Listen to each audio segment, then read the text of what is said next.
This is what you need to be doing.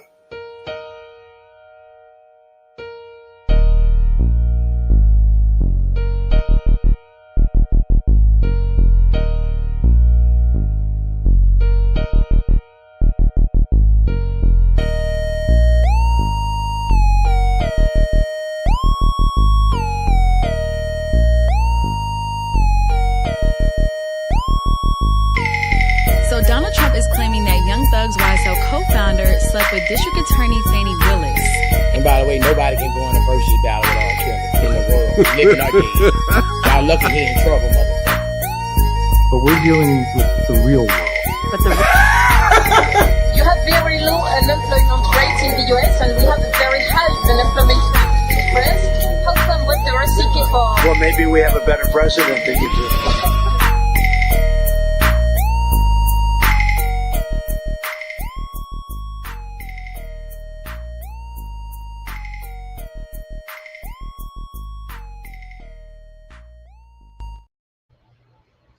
Yo, what's going on, everybody? How y'all doing? It's a late Saturday night, and we are here. Welcome to Provoked Thoughts. It's your boy, Mr. Provoked Thoughts, in the building. If it's your first time coming in, make sure that you like, share, subscribe. If it's your first time watching me on X, welcome to everybody on X. Welcome to my people on YouTube. I got my boy Lex in the building right now. What's going on, Lex? How you feeling? Glad to see you. Been an interesting few days, man. Draft weekend has been going down. And man, oh man, it's been crazy. It's just been a crazy situation when it comes to Shadeur Sanders and him not getting picked until the fifth round. I think it was 144 that he got picked. And people big mad. And I'm trying to figure out what they big mad for, because let's just be honest about it, man. It's not racism. Period. Point blank, man. Look, we had two black men be drafted in the NFL, number one and number two. Number one and number two, y'all. I mean, I don't even know what to say about this, because number one and number two were draft picks, and they got drafted, and they are like going to like the NFL. I mean, the same NFL that Shadeur Sanders is going to. You know, I mean, ain't nothing really changed about it. I mean, it's just he just got picked late as I don't know what. And it's like, okay, why is it that we have to put this in everything? Why is it that that has to be the crutch that we use when things don't go our way, regardless to who's involved, regardless to, you know, how many black people came before you? When it comes to you, well, not even him, I don't even know if he said it, but when it comes to us, for some people, everything is racist. In particular, it's a guy named Ryan Clark that's a football analyst or sports analyst or whatever, but he just seemed like he's a race analyst, because the only thing that he can do is tell us that, hey, racism, man, it's all racism. You know, they didn't pick him because he don't sound like the regular, you know, the black person is trying to be white and all of this and that, and you know, all trifling and confusing stuff, man. And I just don't understand why we are still here fighting this battle over nothingness when we've had these two young men, black men, that made it into the draft, number one and number two. And it's crazy to me. So we're going to go ahead and get into a little bit of video. And we're going to see what some people have to say about it. And we'll do a little commentary as well. Okay, so a lot has been made recently of Shadeur Sanders' draft stock falling leading up to the 2025 NFL Draft. Several media sites have highlighted a narrative that Sanders' draft stock is slipping. For instance, an anonymous criticism from NFL team personnel describing Shadeur as brash and arrogant during the scouting combine, which may have influenced some teams' evaluations. But this isn't anything new. It should be taken with a grain of salt. A lot of teams may put stuff like that out there for other teams to take the bait to lower one of their potential prospects in hopes of landing him. We know what's going on here, but it can also be done to dissuade other teams so you can position yourself to get them. That said, Ryan Clark took. And you know what? It could all be a play like that as well, man. I mean, it could have been that. You know, I feel like that a lot of it got to do with his father. You know, that they're trying to stick it to him, the NFL, and to particular about his brashness and arrogance and the way that he carried himself throughout his NFL career. And his son is a chip off the old block. You know, he brash and he feel himself, and it just makes for him being, you know, the guy that he is. You know, he is flashy. He flashes watches, things like that. And maybe they don't like that. You know, maybe he came in there acting like he was Big Willie and not being humble. You never know what that situation might have been. But I feel like that we putting the race thing too close to the situation. Debate during a discussion on First Take. Listen to what he had to say about why Shadeur Sanders' draft stock was falling. Have a listen. Rumors or the reports we're hearing about Shadeur Sanders is, I haven't heard the general manager say it. I haven't heard the lead scout say it. I haven't heard the top of pro personnel say it. This dude right here, man, Ryan Clark, good Lord. One of the most race-baiting individuals I've ever seen in my life. It doesn't make any sense that a man can act this way and everything is racist when you pretty much living the good life. You got everything that you ever possibly wanted. You making money. You ain't dealing with racism. You're not dealing with any of this stuff. But yet you, every time you turn around, racism. You know, and I kind of want to see who his wife is, so while we hollering all this racism, and we might do a little research just to see, you know, why are you hollering this? You know, what's going on? You know, it's crazy. Said, I haven't heard a head coach or a quarterback coach or an offensive coordinator, but we all know that they plant these certain reports or they say these certain things, and you do hear the word arrogant. Why is he arrogant? Because he won't walk into the meeting and bend the knee, or he won't sit in the meeting and question himself or his abilities or his knowledge and experience in the game. I don't believe that that's arrogance. I want a quarterback that's self-assured. I want a quarterback that could cut the film on him. You also want somebody that is willing to learn and willing and coachable by somebody except for their daddy. You want that too, because Deion can't go everywhere Shadeur goes. He just can't. That's over with. He done his job. So now he got to be coachable for somebody else. And is that possible? Is that what they're saying? I mean, I don't, like I said, I don't see what they're talking about. I don't see what this dude talking about, man.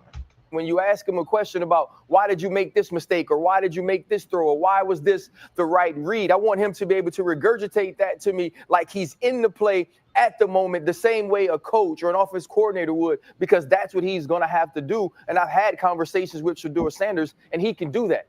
We all know that it's not just about him being Deion Sanders' son. It's about the bravado he carries. It's about the fact that he looks a certain way. It is about the fact that the color of his skin sometimes at that position can be questioned. And I believe Shadeur Sanders is going to have to deal with that until he gets on the field. How many black quarterbacks do we have in the NFL, people? I mean, what in the world is this dude talking about? I mean, it's so many black men that are quarterbacks in the NFL. And you know, I just don't understand why this is the case. There are, out of 32 starting quarterbacks in the NFL, 15 black quarterbacks. 15. I don't know what this dude talking about, man. This is crazy. 15. Look, man, it's 15. Anybody go look it up, man, please. We have 15 quarterbacks. The Bears, black quarterback. Colts, black quarterback. The Steelers, 2 black quarterbacks last year. But yet racism is just right on the tip of this man's tongue. He absolutely sucks, man. Okay, so RC started to receive a lot of criticism for making this about, surprise, surprise, racism. I mean, a lot of people pointed out over the last couple NFL drafts, all the top 2 selected QBs have been black. 2024, we had Caleb Williams and Jaden Daniels going first and second overall. 2023, we had Bryce Young, CJ Stroud, and Anthony Richardson going 1, 2, and 4 respectively. And roughly Where the racism at? Where is it? half the starting QBs last season were black. So just looking at the numbers, I don't think RC can really blame race as the issue for Shadeur's draft stock falling. Like Stephen A mentioned earlier, teams will sometimes put negative stuff out there to start a narrative. Another thing is that there are a ton of people in the media who seem to have an issue with Shadeur's father, Dion, for how he exploded on the college scene and may have rubbed some people the wrong way.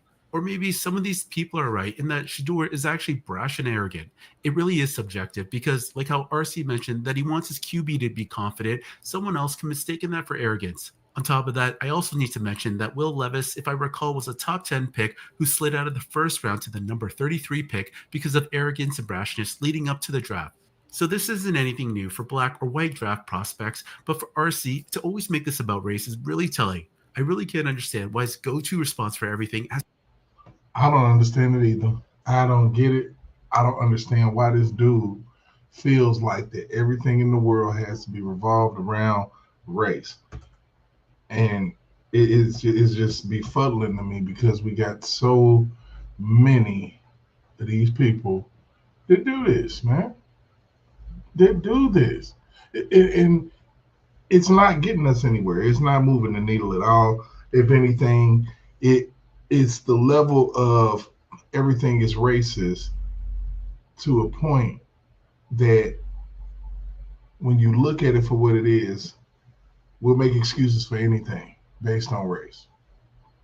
We're at a point that we not letting the evidence come, and we talking about cleat sharpeners with a young black man that unfortunately stabbed a white man. Racism. It's absolutely ridiculous. It's kind of hurtful, and it actually takes us to a place that we shouldn't be. I mean, we are really falling back in the black community with this everything is racism thing. And if I look around, I don't see no slaves.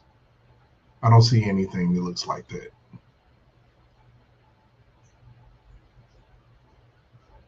You got so many different millionaires and billionaires in sports and basketball and football and baseball, in the movie industry. You got people, in politics. We have black people are everywhere in every facet of everything in America. But it's so racist. We've had a black president. We voted that we had twice, 2 terms.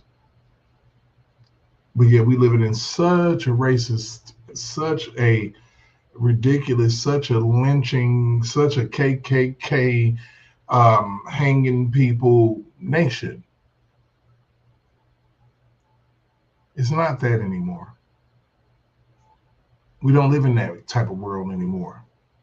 There may be some covert things. There may be people that don't like people because of just the color of their skin, simple and plain. But nobody is going out here and just taking people out the game. Stop this. Look,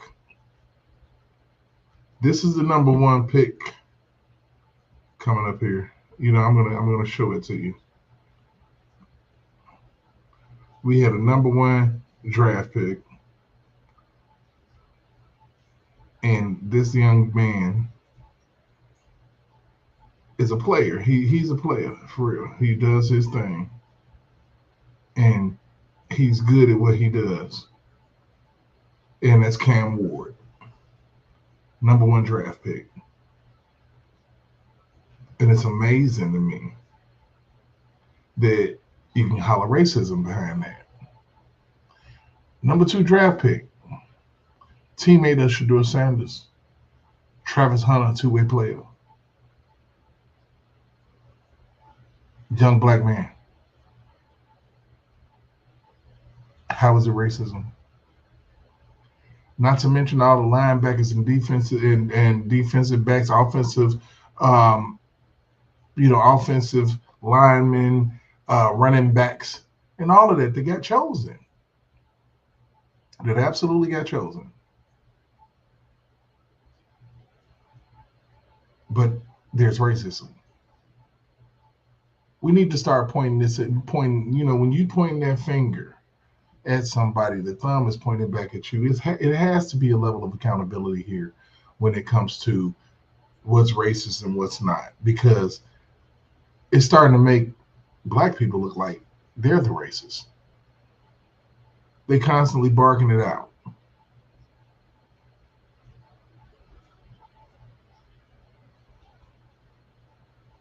Constantly barking it out, to anybody who doesn't think the way that they think. Any one of us, man. Shadeur Sanders is a very, very good football player. I watched him. He's a good quarterback. He does have poise. He does have all of the tools. But when you're running around here like Willie Beeman on first Sunday, on any given Sunday, we got a problem, bro. You literally walking around like Willie Beeman. And you ain't played one NFL snap yet. Now, I know that your daddy was real, real arrogant about his, and he actually did the doggone thing. But they never liked his brashness and his arrogance. He took the NFL and the corporate part of it by storm. And they didn't like that, man, because they had to get that man his money. And they probably don't want to give no more money to the Sanders family.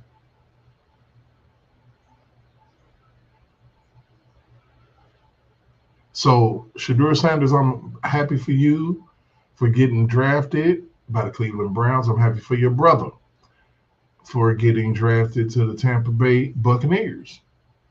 Good job, Dion.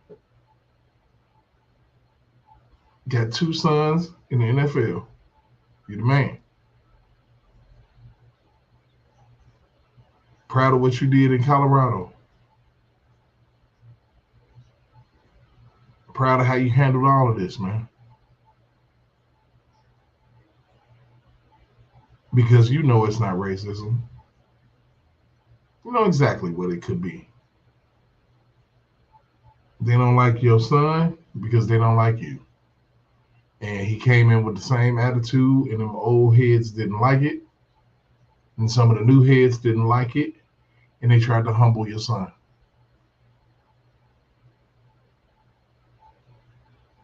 He do need to be humble, because just as easy as you get them skills, they can be taken away from you with one good hit. One good misstep, non-contact injury. Anything can happen. But I want Shadeur to know it's going to be all right, because they didn't want Tom Brady. And they didn't want who else? There's a couple of people that they didn't want. What is it? Nick Foles. They didn't. Brett Favre wasn't the number 1 pick. Doug Flutie, man, come on now.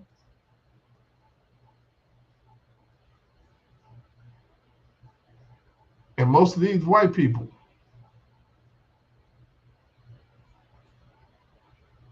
And they turned out to be great. It's a draft, man. It ain't nothing, It's on you, buddy. And I got a funny feeling that you was out there acting a fool at the draft combine and being arrogant, and that might have threw everybody off. So on that note, y'all, I want to do a quick one for y'all tonight. Run my new theme. I hope y'all like it. Somebody tell me how you feel about it. If you don't, I'll trash it. If you do, I will keep it. It's pretty simple. It's pretty plain.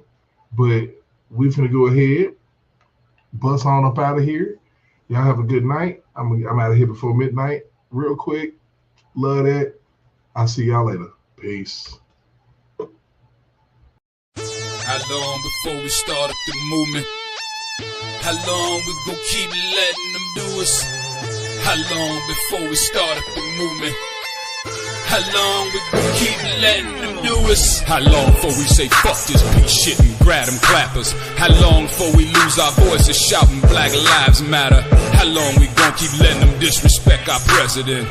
How long we gon' keep letting them terrorize our residents? I'm sick of this shit, it's word to Bernie Mac. How long before we police ourselves, take our own streets back? How long for Uncle Tom here and hate on this shit? How long before they take a shot at me for making this shit? How long I gotta wait for justice for Josiah Shaw? How long we gotta fake it till we can take it and whack 'em all? How long we not gonna make these youngers pull their pants up? How long we gonna keep letting them shoot us down with our hands up? How long we gonna keep killing our own and making these streets hot? How long will what I say to you stay with you when the beat stop? How long's your attention span? How long you watch the news? You ain't down to shake shit up with the rebels for the cause? I ain't talking to you.